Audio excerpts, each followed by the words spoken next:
The lost crystal skulls. Legend tells us there are 13 of them left for us by an ancient civilization, or even from beings not of this world. You have an artifact that seemingly can't be made by humans on this planet. They are objects of rare beauty and a universal symbol of death. You look at it and it's glowing.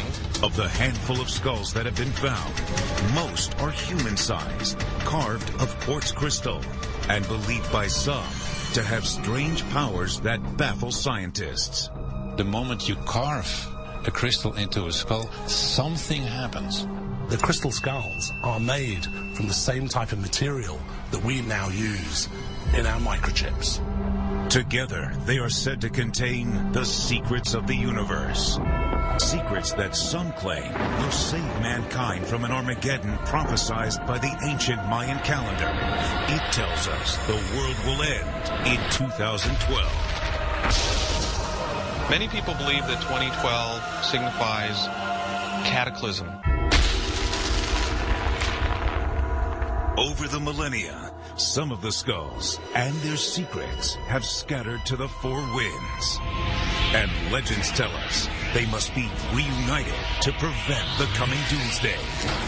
With time running out, can we track them down? Our journey leads us from the jungles of Central America to a barrier reef loaded with sunken treasure, and all the way to the moon. The question, of course, in my mind was, did the astronauts bring it home?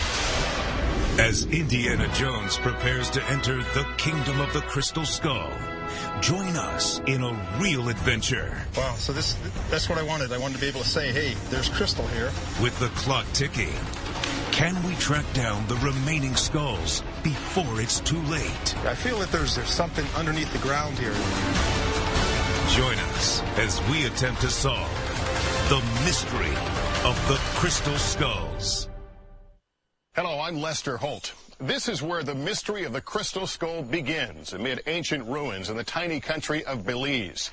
Like a real-life Indiana Jones, British adventurer F.A. Mitchell Hedges and his daughter Anna claim to have discovered a human-sized skull made of quartz during an expedition in the 1920s. It was the first of 13...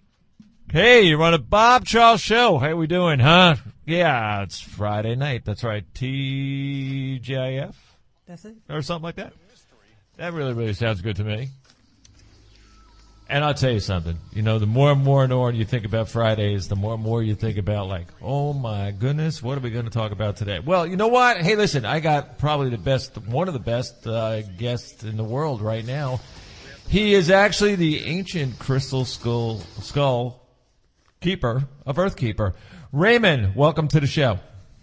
Thank you very much, Bob Charles. Raymond, I'm telling you something. There are people all over. I mean, I've been getting emails for the last 2 weeks and that about you and about the skull and about a whole bunch of things that you do that I know I can't touch them all in one show. I understand, and I'm not surprised at what's happening.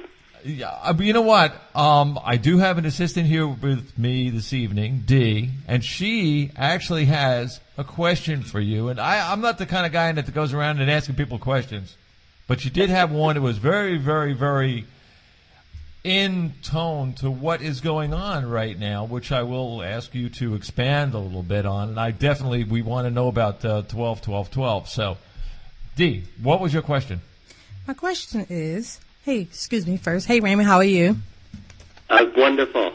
Good. My question is, since you became caretaker for Earthkeeper Skull, how has things changed for you? Things have changed radically.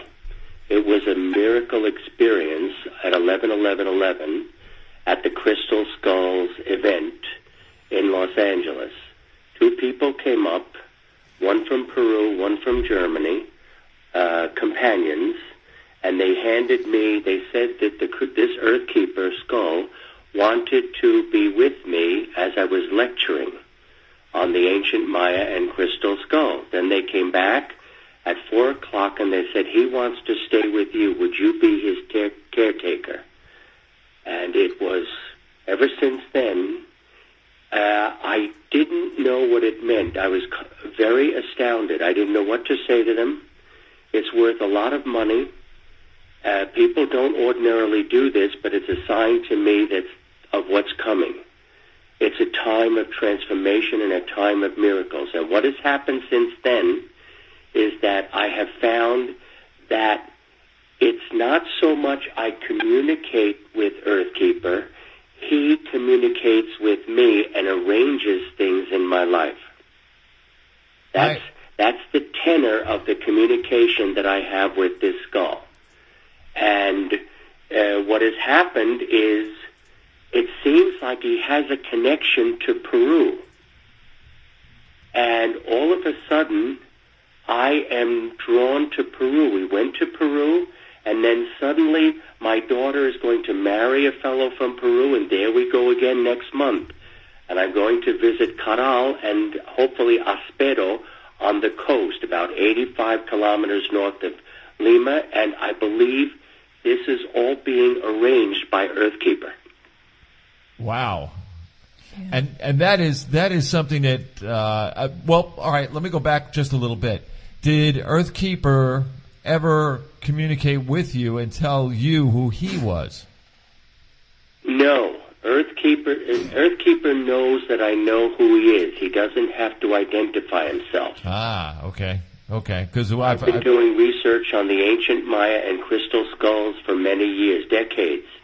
And so Earthkeeper is very comfortable with me, but I'm not as comfortable with him as he is with me. Well, yeah, because he knows what you're thinking about. That's what it is. Yes, and so when I do Mayan calendar readings for people, I always have him here, and everything has changed. I have certain rituals and things that I do, but now it's like I'm receiving downloads of information to do it differently and say different things. Wow.